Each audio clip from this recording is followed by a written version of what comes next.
आपसे गठबंधन करने के लिए मजबूर होती है तो आपका निर्णय क्या होगा? नहीं, मैं नहीं चाहता कि वो दल जो है वो भी हमारा दल है वो बैकफुट पे जाए, लेकिन उनकी कार्यशैली की वजह से वो लोग बैकफुट पे गए हैं। मैं आज़ाद समाज पार्टी के बारे में जवाब देने के लिए बैठा हूँ। आज़ाद समाज पार्टी आगे बढ़ेगी क्योंकि आज़ाद समाज पार्टी के कार्यकर्ता मेहनती और ईमानदार हैं और वो संघर्ष कर रहे हैं। क्योंकि काशीराम साहब का आज जन्मदिवस है, पूरे देशवासियों को उसके लिए बधाई, दुनिया में जो लोग उनके फॉलोअर रहते हैं उनको बधाई। लेकिन उनके रास्ते में हमें चलना पड़ेगा। उन्होंने कहा कि सत्ता संघर्ष से मिलेगी और अगर हमें बीजेपी को रोकना है या उस दल को रोकना है सत्ता में स्थापित है तो उससे ज़्यादा काम करना पड़ेगा। जो लोग 1 महीने 2 महीने राजनीति करते हैं उनके हिस्से में वही आएगा। हम तो पहली बार आए मैदान में लड़ने के लिए, जनता ने हमें जो वोट दिया उनका धन्यवाद। हम 24 घंटे 5 साल राजनीति करके लोगों के बीच में रह के अपने आंदोलन को मजबूत किया। चंद्रशेखर, बीजेपी ने जो टाइम जो आगे बढ़वाया है चुनाव, उससे आपको फायदा होगा या नुकसान होगा? भाई, हमें तैयारी करनी है। जहाँ जहाँ हमारी तैयारी हुई है वो तैयारी और आगे बढ़ेगी और बाकी जिन्होंने बढ़वाया कुछ सोच समझ के बढ़वाया होगा। हमें उससे कोई फर्क नहीं पड़ता, हमें काम करना। जब भी इलेक्शन आएगा हम लड़ेंगे ही। तो हमें भी समय मिला क्योंकि हम मैदान में उतरने वाले हैं। तो मैंने तो कहा ना, आप मुझे गलियों में दिल्ली की घूमते देख लें। पार्टी के क्या उद्देश्य रहेंगे सर? पार्टी के उद्देश्य मैं सब कुछ बता चुका हूँ कि जो समस्या यहाँ की बुनियादी है, जैसे एमसीडी में सबसे बड़ी समस्या है सफाई कर्मचारियों, उसमें हम लोग काम करेंगे। मुख्यमंत्री ने कहा कि हर घर तक साफ जल पहुँचाएंगे, नारा बदल के साफ दारू पहुँचाने लगे। उन्होंने कहा कोरोना वॉरियर्स सब लोगों को 1 करोड़ रुपए का मुआवजा देंगे, नहीं दिया। तो यहाँ जो एमसीडी में जो परेशानियाँ हैं उनको दूर करने के लिए यहाँ की जो टीम है उन्होंने मेहनत की है। वो चाहते हैं एमसीडी में आज़ाद समाज पार्टी प्रति उतरे और जीते और वहाँ की समस्याओं को, चाहे वो सड़क की हो या पानी की हो या बिजली की हो या टैक्स की हो, सब चीज़ों पे काम करें। किसी भी पार्टी ने वाल्मीकि समाज को टिकट नहीं दिया और आपने अभी इतने दुनिया भर के नाम गिना दिए, आपने प्रत्याशी हो गए, ये क्यों किया आपने?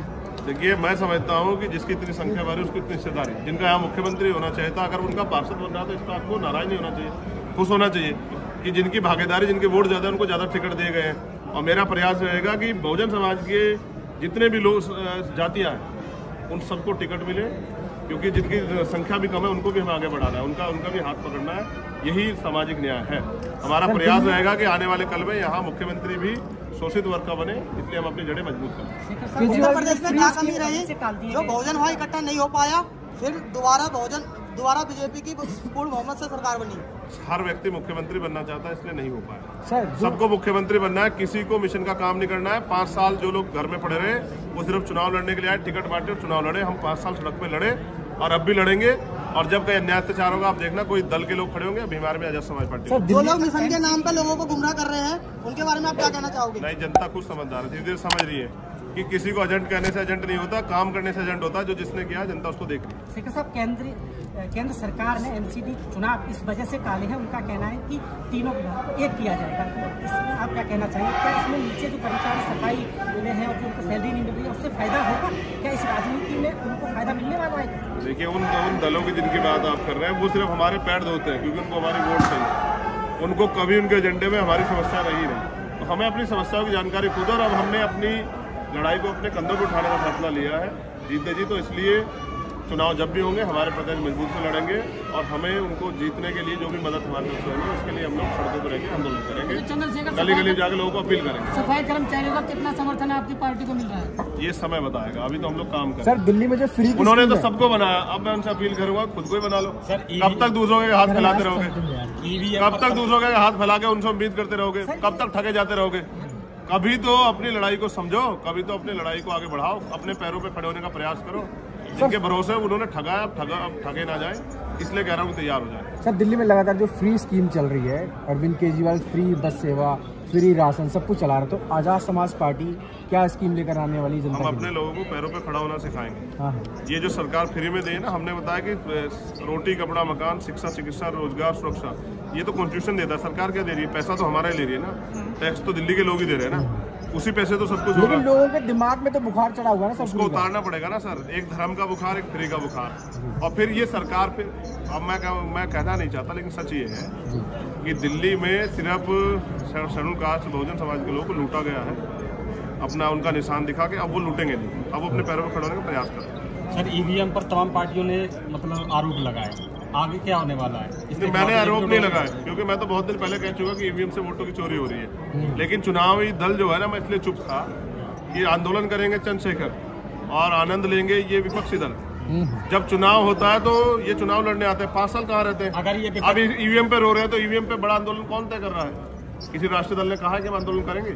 उनका काम है सिर्फ चुनाव लड़ना, हार जाए तो ईवीएम की बात करना। अगर ये विपक्षी दल अब ईवीएम के खिलाफ आवाज न उठाएं जो मुख्य रूप से हैं, तो इनको क्या समझा जाए? ये जनता को समाज को गुमराह कर रहे हैं। नहीं, ये जनता को बेवकूफ समझते हैं। जनता इनको बेवकूफ बना रही है, ये जनता को बेवकूफ बना रहे हैं। हिसाब बराबर चल रहा है। आंदोलन ठेकेदारी हटाओ मोर्चा, मैं उसका समर्थन करता हूँ। आप समर्थन उनकी मांगों का पूरा समर्थन है, वो हम अपने मैनिफेस्टो में भी डालेंगे। जो अधिकारी है वो बात नहीं करना चाह रहे, उनका ये कहना मैं कवर कर रहा हूँ, उनका कहना है कि हमारे पास जीती हुई यूनियन है, हम उससे बात करेंगे, इससे क्यों बात करें? हाँ, इसलिए हम एमसीडी में अपने जीते हुए लोग भेजेंगे जिनसे बात करनी पड़ेगी, जो कॉलर पकड़ के बात करना जानते हैं। इसलिए हम चाहते हैं कि एमसीडी ये अधिकारी बात करें, इसलिए अधिकारियों को चलाने वाले लोग तैयार करने पड़ेंगे। वही तैयार करने का काम एमसीडी के जरिए हम अपनी जड़ें जो है मजबूत कर रहे हैं दिल्ली में। फिर विधानसभा चुनाव भी आएगा, लोकसभा चुनाव भी आएगा, हमें वो भी लड़ना है। इस बार उम्मीद है एमसीडी में रिजल्ट आएगा। हाँ, जीतेगी, मेहनत करेगी, जो मेहनत करेगा वो जीतेगा। पर ये जो भीड़ है, इसमें सवाल ये था कि ये भीड़ वोट में क्यों तक नहीं हो पाती? आपकी भीड़ अच्छी खासी और आपके प्रति लोगों का भरोसा भी बहुत, ये भरोसा कहाँ टूटता है आपके जब वोट? एक ही तो चुनाव लड़े हैं, आप तो ऐसे कर रहे हैं जैसे 20 चुनाव हार गए, आपके बाल सफेद हो गए। ये आप इस बात का आइडिया लगाए कि ये लोग अपना समय छोड़ के जो आए हैं, ये हमसे मोहब्बत करते हैं और ये चाहते हैं कि चंद्रशेखर जमीनी तौर पे काम करके हमारे साथ खड़े होकर हमें भरोसा दिलाए कि वो हमसे निराश नहीं करें, ऐसे दूसरे लोगों को धोखा दिया। तो अब धोखा देने वाले को भरोसे ये लोग नहीं रहेंगे। अब हमारा प्रयास है हम काम करें और उनके भरोसे को जीतें। और आपको इनको भीड़ नहीं कहना चाहिए, मालिक है यही तो लोग बनाते हैं। मैं ये कह रहा हूँ कि ये लोग डिवाइड हो जाते हैं, वोट कई पार्टियां आ जाती हैं अलग अलग, इन्हें कुछ बताती हैं और ये डिवाइड हो जाते हैं, एक साथ क्यों नहीं आ पा रहा है? आप बताओ एमसीडी में पहले सरकार कब आई थी? शोषित वर्ग के लोग, शोषित वर्ग के लोग की सरकार कब आई थी? बहुजन समाज। तो जो लोग जिन लोगों की वैसे नहीं है उनसे सवाल पूछने चाहिए। मैं तो अभी आया हूँ, मैं तो प्रयास कर रहा हूँ कि एकजुट करूँ। लोगों को जोड़ने की बात। हाँ, नहीं, हम संगठन के तौर पे इनको जोड़ रहे हैं, इकट्ठा कर रहे हैं और संगठन के तौर पे जोड़ के, और हम मेहनत करने वाले लोग हैं तो हमें विश्वास है कि जैसा काम हम कर रहे हैं अगर हमारे कार्यकर्ता उसका आधा काम भी करेंगे तो हमारी ताकत जो है ना बढ़ जाएगी। और मैं समझता हूँ कि अब लोग ठेकेदारों के भरोसे ना रहे और ना बहुजन समाज बिकेगा, ना बिकने देगा और वो अपनी लड़ाई अपने कंधों पे लड़ेगा। धन्यवाद। लास्ट में एक सवाल, आज मान्यवर काशीराम जी का जन्म जयंती है, उसके बारे में आप क्या कहना चाहोगे? देखिए, मान्यवर काशीराम साहब ने एक नारा दिया कि नोटों वाला हारेगा, वोटों वाला जीतेगा। लेकिन अब क्या है, मैं खुद चुनाव लड़के आया हूँ, पैसे आधारित चुनाव है, गरीब का बेटा लड़ ही नहीं सकता है। गरीब का बेटा लड़ेगा तो मैंने मीडिया ने दिखाया, मैं 7 दिन तक सड़कों पे वहाँ अपील करता हूँ, घुमा, एक अखबार ने नहीं छापा, एक टीवी ने नहीं दिखाया। तो इसका मतलब वो हमें नकारते रहेंगे, लेकिन हमें इस लोकतंत्र के जरिए अपनी ताकत बनानी है। तो अब हमने नारा जो है, जैसे पीछे लिखा हुआ है, वोट हमारा राज तुम्हारा, नहीं चलेगा, नहीं चलेगा। उसके साथ जिसकी इतनी संख्या भारी उसकी इतनी हिस्सेदारी, इसी नारे को लेके हम जाएंगे। पहले बहुजन समाज में भाईचारा बनाएंगे, उनको बताएंगे कि धर्म के आंधी में अपने वोट को बांटना नहीं है, अपनी वोट से शक्ति बनानी है। इसलिए एकजुट होकर आजाद समाज पार्टी को वोट करें। जहाँ गरीबों पे अत्याचार और शोषण हो रहा है, आप वहाँ दिखते हो, सर क्या कहना है इसके बारे में? नहीं, मैं लगता हूँ कि मैं ही दिखता हूँ। नहीं, आप दिखते हो सर, सोशल मीडिया नाम होता है हर जगह, वो भी चंद्रशेखर आजाद। नहीं, मेरा काम है और हमारे अध्यक्ष जी बैठे हैं, हम सब लोग करते हैं। चंद्रशेखर तो सिर्फ अभी क्योंकि चंद्रशेखर जिम्मेदार दी गई, बाकी बीमार में आजाद समाज पार्टी के कार्यकर्ता उतना ही समर्पित जितना मैं, और वो काम करता है। उसी की वजह से मेरे जैसे गरीब को पहचान मिली। आज अगर एक गरीब का बेटा यहाँ दिल्ली में बैठा हुआ है इस ऑडिटोरियम में, तो बाबा साहब अम्बेडकर की देन, और अगर राजनीति कर रहा है तो मान्यवर साहब काशीराम। तो दोनों महापुरुषों का जो आंदोलन है उसको मंजिल तक पहुँचाना है। यहाँ एक कुर्सी है इसमें थोड़ी दूर पे ही, 7 रेसकोर्स रोड पे, उस पर हमारी नज़र है। जितना जल्दी समाज तैयार हो उतना जल्दी हम लोग उसकी तरफ को आगे बढ़े। और जिस दिन यहाँ उस कुर्सी पे हमारा व्यक्ति बैठेगा इस विचारधारा का, उस दिन ये देश खुशहाल होगा, उस दिन संविधान पूर्ण रूप से लागू होगा। धन्यवाद।